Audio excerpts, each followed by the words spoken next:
కృష్ణా జిల్లా బంటుమిల్లి మండలం పెద్ద తుమ్మడి వద్ద లారీ బీభత్సం సృష్టించింది. ఈ ఘటనలో 2 యువకులు మృతి చెందారు. బంటుమిల్లి నుంచి హనుమాన్ జంక్షన్ వెళ్తున్న లారీ వేగంగా వచ్చి ముందు వెళ్తున్న బైక్ను ఢీకొట్టింది. ద్విచక్ర వాహనాన్ని ఈడ్చుకుంటూ మురుగు కాలువలోకి తీసుకువెళ్లింది. ఈ ఘటనలో శివయ్య అనే యువకుడు అక్కడికక్కడే మృతి చెందగా అమలేశ్వరరావును మచిలీపట్నం ప్రభుత్వాసుపత్రికి తరలిస్తూ ఉండగా మార్గ మధ్యలో మరణించారు. మృతులు చిన్నతుమ్మిడికి చెందిన వారిగా గుర్తించారు. మృతదేహాలను శవ పరీక్ష నిమిత్తం మచిలీపట్నంకు తరలించారు. లారీ డ్రైవర్ అతివేగం, నిద్రమత్తే ప్రమాదానికి కారణమని స్థానికులు తెలిపారు. హనుమాన్ జంక్షన్ నుండి ఫీడ్ కోసం వచ్చింది ఒక వ్యాను, ఐషర్ వ్యాను.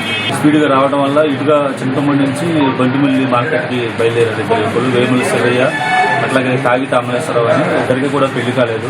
ఆ వ్యాను వెనక నుండి వచ్చి ఆ బైక్ని ఢీకొనడం వల్ల వ్యాను మురుకాల్లో పడిపోయింది, బైక్ మురుకాల్లో పడిపోయింది. వేముల శివయ్య అనే అతనైతే స్పాట్లో చనిపోవడం జరిగింది.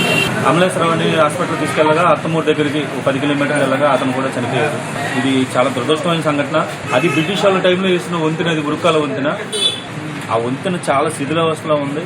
కానీ రాబోయే రోజుల్లో కూడా ఎలాంటి ప్రమాదాలు జరగకుండా ఉండాలంటే ప్రభుత్వం స్పందించి కొత్త వంతెన వేయాలి.